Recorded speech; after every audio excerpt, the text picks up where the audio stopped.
Well, hello there. Have you ever wondered what a mid-range gaming PC from 2010 would perform like in current year? Well, surprisingly, not too badly, in my opinion, with it being my main PC at the moment that I use to make all my videos. The main bottleneck being the GTX 750. But, with all that said, let's get on to the specs. Hold on, wait a minute, I feel like I'm forgetting something. Oh right, yes, we're almost at 500 subs, so please consider subscribing. But with all that said, on with the video. Starting off with the motherboard, I'm using a motherboard from the Lenovo ThinkCentre M90P. The motherboard itself isn't that great, with it maxing out at 8 gigs of RAM and only having 4 SATA ports, but other than that it's a pretty average board. More importantly, the CPU is the i7-860, which I got for free with the board. For a chip from 2009, the 860 handles most tasks quite well, or at least all the work I do on it. It of course doesn't support the latest feature sets. As mentioned earlier, the motherboard is firmware limited to 8 gigs of RAM, so I've maxed it out with 8 gigs of 1066 DDR3. For the boot drive I use a 120GB Transcend SSD, nothing too fancy but it works well, and for storage I use two 1TB Western Digital Green drives. I know WD Green drives are kinda slow, but it's all I have at the moment. And finally the graphics card, which is a GTX 750. Not the most powerful I know, but I got it for just $20, so you can't argue with a good deal. To power all of this I'm using a 450 watt Cooler Master Thunder PSU. Not the best power supply, but it works. And of course to contain all this I have a very old Cooler Master case. I can't put an exact date on it, but I would say around 06 to 08 in terms of age. But with the specs out of the way, let's get into some benchmarks. Starting off with a staple food of the benchmarking world, GTA 5. Because of the 1 gig of VRAM my 750 has, I'm running the game on mostly normal settings at 1080p with 2x MSAA. Population variety turned off, with population density and distance scaling at halfway. Reflection quality set to high, and reflection MSAA set to 4x, with water quality, particle quality, and grass quality all set to high. Soft shadows on softest and post effects set to normal, with anisotropic filtering set to 4x, ambient occlusion on normal, and finally tessellation set to high. Advanced graphics are all turned off. It is a mostly smooth experience with a bit of stuttering from time to time, which is most likely due to the small amount of VRAM mixed with the slowness of the WD Green. It averages around 50 during normal gameplay, sometimes dipping into the mid-30s with 1% lows of 28. If you're still awake after all that, I'll let you know there is a tiny bit of screen tearing now and then, but nothing really deal-breaking for me, at least.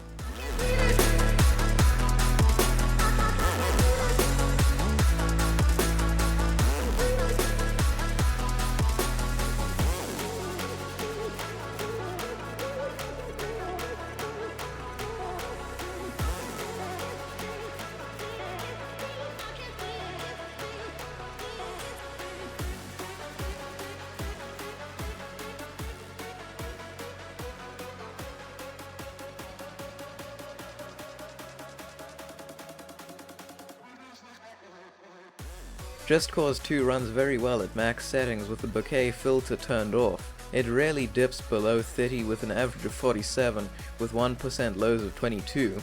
I would recommend turning off motion blur, and if you're running Windows 10 you'll have to turn off the bokeh filter unless you want your game to look like an abstract painting. You could say that Just Cause 2 was never really a benchmark, but at least destroying Pinau doesn't require a very powerful computer.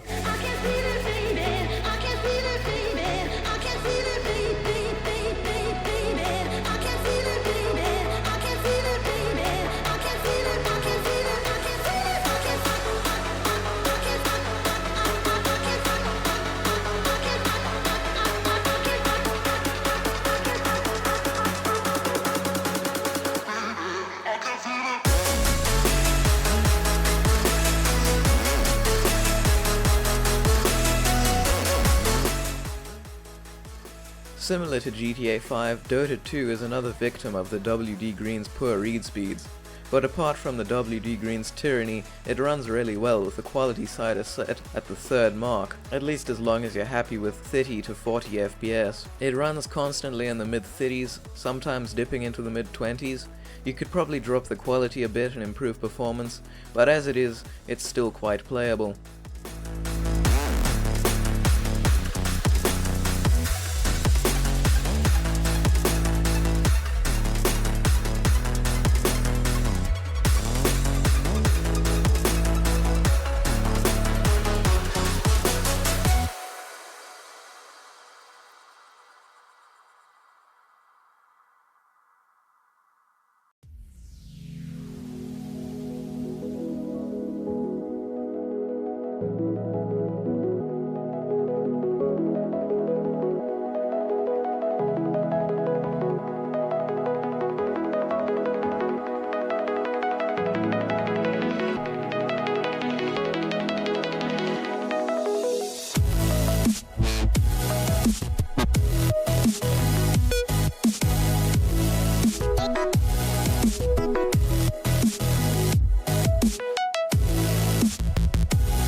If you're paying attention, you might have noticed I don't really know how to play Dota.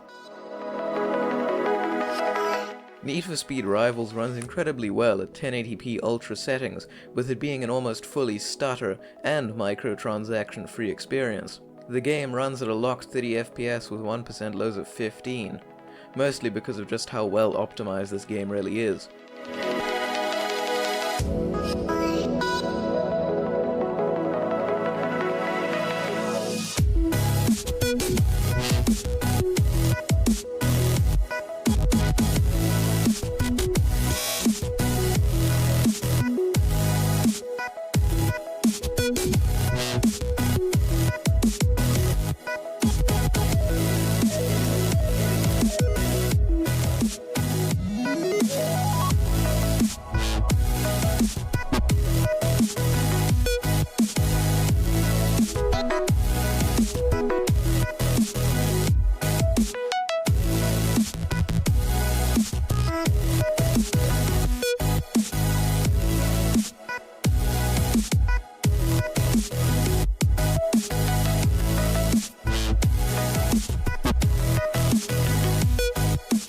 Moving on to something with far less polygons, yet somehow requiring a more powerful PC to run, or at least the Java edition does, and that is why I'm using the Sodium mod, the real bottleneck here being my CPU. Using Sodium, it runs at a respectable average FPS of 152 with 1% lows of 107. I haven't mentioned settings yet, but it's running the default video config with a 12 chunk draw and simulation distance. If you're running a lower end PC, or any PC for that matter, you should use Sodium rather than Optifine. I mean, if you want the best performance, you could always use Bedrock.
For Hitman to run above 25 FPS, I had to travel down the resolution list until I reached the greener pastures of 720p. Crispy, I know. Now I wouldn't consider it the best experience, but it is playable. With the resolution change, it now runs at a more acceptable average FPS of 58 with 1% lows of 13. And I can't think of anything more to say about Hitman. But I do have a question for you. Would you be interested in seeing me do a Minecraft playthrough series? Leave your thoughts in the comments.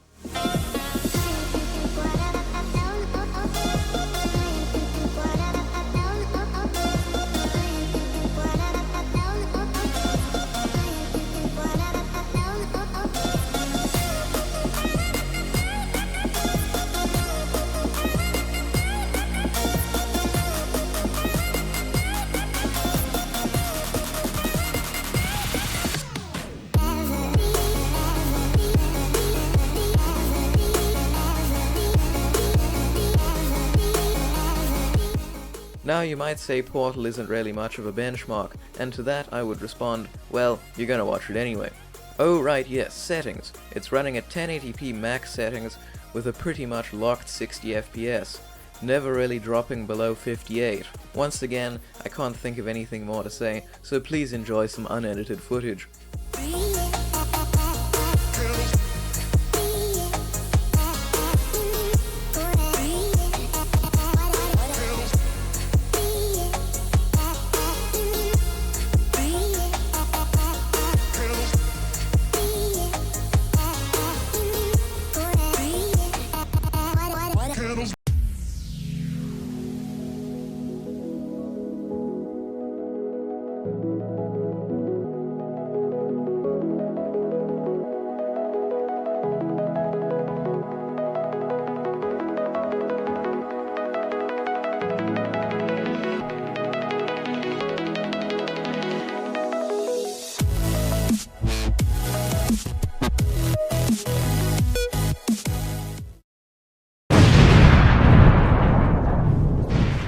Well, as you can see, the i7-860 and GTX 750 can still handle some light gaming, with the real bottleneck here being that piece of shit WD Green. Also, thanks to zwormz for the great afterburner overlay. But, with all that said, I do hope you enjoyed the video, even with it being a bit different to the usual. Anyway, don't forget to drop a like, subscribe, leave a comment. Also, consider supporting me on Patreon. And with all that said, thank you very much for watching, and have a great day.